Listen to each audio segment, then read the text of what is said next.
Hello friends, this is Sangam Forum. Welcome back to my channel Pharmacy. Friends, in this video I am going to talk about कि suffix से कैसे पता करें कि कौन सा medicine किस काम आता है. So friends, without wasting any more time, we should start the video.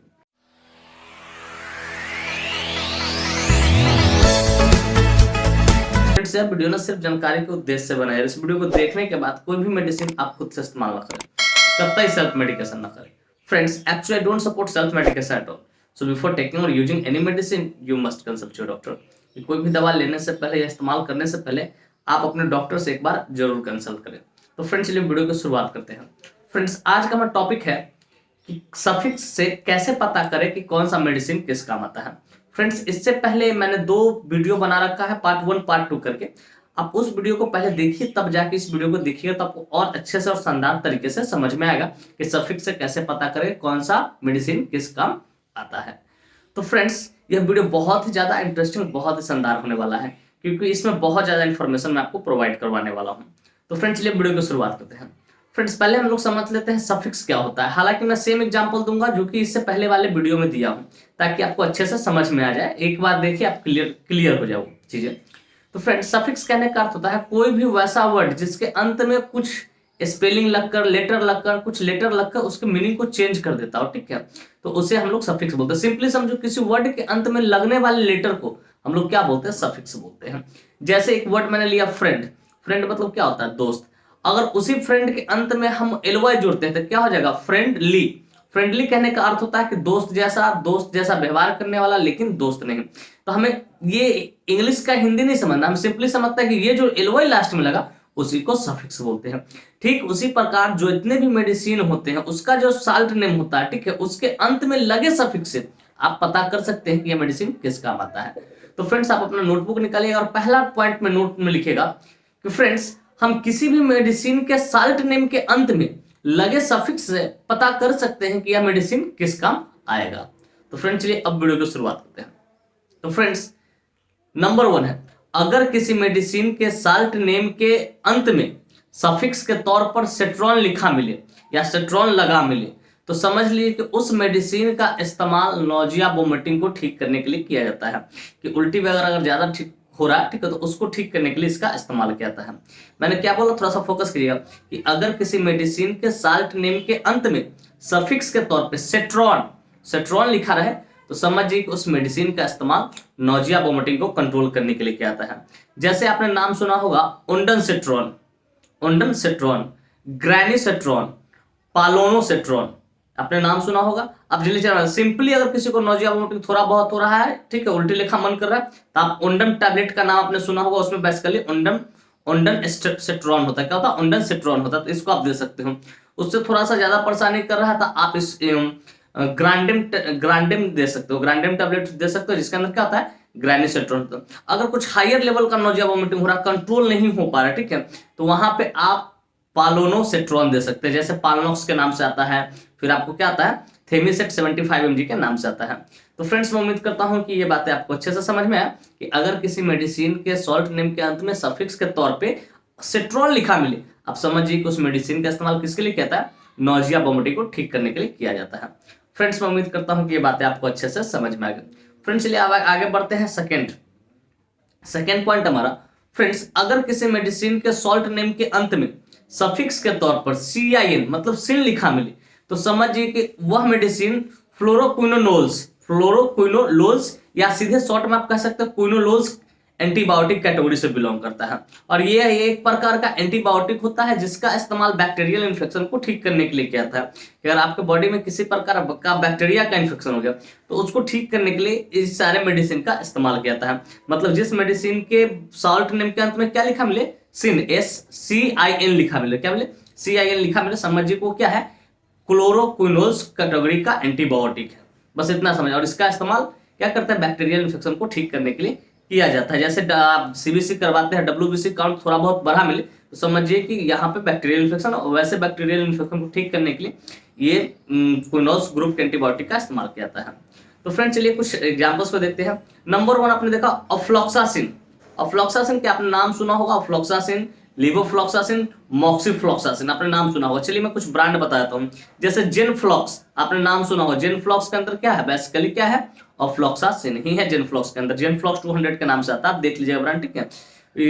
फिर कहते हैं लिवोफ्लॉक्सासिन, लिवोफ्लॉक्सासिन इन्फ्यूजन में 100 ml का आता है, ठीक है, लोजोफ करके। और एक इसको आप कह सकते हो अलीवो या एल्सिन 500, अलीवो 500 करके ब्रांड आता है, उसमें भी आप देखिए लिवोफ्लॉक्सासिन पाता है। फिर मॉक्सीफ्लॉक्सासिन, मॉक्सीफ्लॉक्सासिन भी क्या है, इसके लास्ट में देखिए सिन लगा हुआ। ये तीनों जो है फ्लॉक्सासिन, लिवोफ्लॉक्सासिन और मॉक्सीफ्लॉक्सासिन, ठीक है, सबके लास्ट में क्या है, सॉल्ट नेम के अंत में CIN लगा हुआ है। इसका मतलब इसका इस्तेमाल किसके लिए, बैक्टीरियल इन्फेक्शन को ठीक करने के लिए। और मॉक्सीफ्लॉक्सासिन का ब्रांड नेम मैं बता रहा हूँ, मॉक्सीसिप करके आता है, मॉक्सीसिप 100 ml का इन्फ्यूजन भी आता है। तो फ्रेंड्स मैं उम्मीद करता हूँ कि ये बातें आपको अच्छे से समझ में आ गया कि अगर किसी मेडिसिन के सॉल्ट नेम के अंत में CIN मिले, ठीक है, पर सफिक्स के तौर पे, तो समझ लीजिए कि उसका इस्तेमाल क्या करते हैं, बैक्टीरियल इन्फेक्शन को ठीक करने के लिए किया जाता है। और ये क्लोरोक्विनोल्स या फ्लोरोक्विनोल्स कैटेगरी से बिलोंग करता है, बस इतना समझ लीजिए। तो फ्रेंड्स मैं उम्मीद करता हूँ कि ये बातें आपको अच्छे से समझ में आ गया। फ्रेंड्स चलिए आगे बढ़ते हैं नेक्स्ट पॉइंट, और नेक्स्ट पॉइंट हमारा लास्ट है, फिर इस पर कभी आगे मैं वीडियो बनाऊंगा, ठीक है। छोटा छोटा पार्ट करके मैं वीडियो बना रहा हूँ ताकि ज्यादा लंबा ना हो, आप इन्फॉर्मेशन अच्छे से ले सके, अच्छे से गैदर कर सके, नॉलेज को गैदर कर सके यहाँ से।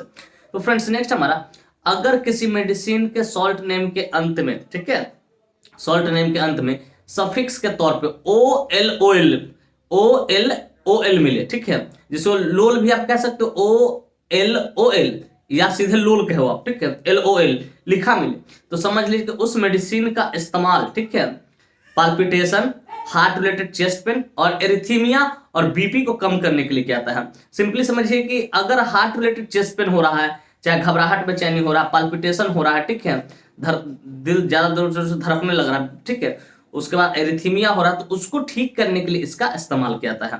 तो फ्रेंड सिंपली समझ लीजिए कि अगर किसी मेडिसिन के सॉल्ट नेम के अंत में LOL या OLOL मिले, ठीक है, सफिक्स के तौर पे, तो समझ लीजिए उस मेडिसिन का इस्तेमाल किसके लिए किया था, heart related chest pain, palpitation, arrhythmia और हाई बीपी को कम करने के लिए किया था। और ये सारी जो दवाइयां होती है ऑलमोस्ट बीटा ब्लॉकर कैटेगरी की होती है। तो फ्रेंड चलिए कुछ एग्जांपल्स मैं आपको यहाँ पे देता हूं ताकि आपको अच्छे से समझ। तो फ्रेंड्स नंबर 1 एग्जांपल है प्रोप्रानोलोल, प्रोप्रानोलोल। अब देखिए इसके लास्ट में क्या है, प्रोपैनो, OLOL आ रहा है, OLOL, या तो लास्ट में आप और गौर करेंगे तो LOL जरूर आ रहा है, प्रोप्रानोलोल। फिर आपको सुना होगा मेटोप्रोलोल, इसके भी अंत में वही OLOL आ रहा है, या तो शॉर्ट में आप देखेंगे उससे भी कम तो LOL जरूर आ रहा है। फिर कहते हैं बिसोप्रोलोल, ये भी क्या, उसके अंत में देखो बिसोप्रोलोल, उसके अंत में OLOL आ रहा है, या तो LOL कह सकते हो आप आ रहा है। और ये तीनों जो मैंने बताया, ठीक है, इस तीनों का इस्तेमाल किसके लिए किया जाता है, इसको बोलते हैं palpitation, heart related chest pen, ठीक है, एरिथीमिया और बीपी को मेंटेन करने के लिए इसका इस्तेमाल किया जाता है। चलिए मैं थोड़ा सा ब्रांड बताता हूं ताकि आपको अच्छे से समझ में आए। नंबर 1 ब्रांड मैंने बताया था कि प्रोप्रानोलोल में आपने नाम सुना होगा सिप्लाक 10 mg टैबलेट का, सिप्लाक 10 mg या इंडेरल 10 mg आपने नाम सुना होगा, या तो बीटा कैप TR20 का भी आपने नाम सुना होगा। इसके अंदर बेसिकली प्रोप्रानोलोल ही होता है। फिर मैंने बताया था दूसरा मेटोप्रोलोल, मेटोप्रोलोल के अंदर बेसिकली ब्रांड बहुत ज्यादा पॉपुलर है, मेट एक्सेल 2550 आपने सुना होगा, या स्टार प्रेस एक्सेल 5025 आपने सुना होगा। मेट एक्सेल बहुत ही ज्यादा प्रचलित है, जितने भी कार्डियोलॉजिस्ट उनका समझिए कि एक तरह से फेवरेट ब्रांड है मेट एक्सेल, ठीक है, क्योंकि बीपी ठीक को भी ठीक करता है, एंजाइना पेक्टोरिस को भी ठीक करता है, हार्ट रिलेटेड चेस्ट पेन को ठीक करता है, पाल्पिटेशन को भी कहीं ना कहीं ठीक करता है। इस पर मैंने वीडियो बना रखा, विशेष जानकारी के लिए मेरे चैनल पर जाकर विजिट करिए, देखिए समझ में आएगा आपको। फिर मैंने बताया लास्ट बिसोप्रोलोल, बिसोप्रोलोल समझो कि एक तरह से मेटोप्रोलोल से एक सुपीरियर लेवल का बीटा ब्लॉकर है, ठीक है, जिसका इस्तेमाल palpitation, heart related chest pain, arrhythmia और बीपी को मेंटेन करने के लिए किया जाता है। इसका जो ब्रांड है मैं बता रहा हूँ कॉनकोर, आपने नाम सुना होगा कॉनकोर टैबलेट, इस पे भी मैंने वीडियो बना रखा, उस पर भी जाकर देखिए आपको जानकारी मिलेगा। तो फ्रेंड्स अब सिंपली इस बात को समझ लीजिए कि अगर किसी मेडिसिन के सॉल्ट नेम के अंत में LOL या OL या OL मिले, ठीक है, तो समझ लीजिए उसका इस्तेमाल palpitation, heart related chest pain, arrhythmia और बीपी को मेंटेन करने के लिए किया था। और ये सारी दवाइयां कहां से बिलोंग करती है, बीटा ब्लॉकर कैटेगरी से बिलोंग करती है। फ्रेंड्स मैं उम्मीद करता हूं कि ये वीडियो काफी इंफॉर्मेटिव, काफी इंटरेस्टिंग, काफी जबरदस्त है, और मेरे इस वीडियो से आपको बहुत कुछ सीखने को मिला होगा। फ्रेंड्स अगर वाकई में मेरी वीडियो इन्फॉर्मेटिव इंटरेस्टिंग लगी हो और इस वीडियो से बहुत शानदार चीज सीखने को मिला हो, friends if you find this video informative and interesting, hit the like button, subscribe my channel, and don't forget to share it with your medical friends and common friends. Thank you for watching this video. Bye bye, take care. फिर मिलते हैं next video में। तब तक के लिए आप स्वस्थ रहिए, मस्त रहिए, ख्याल रखिए अपना और अपने परिवार का। थैंक यू, धन्यवाद।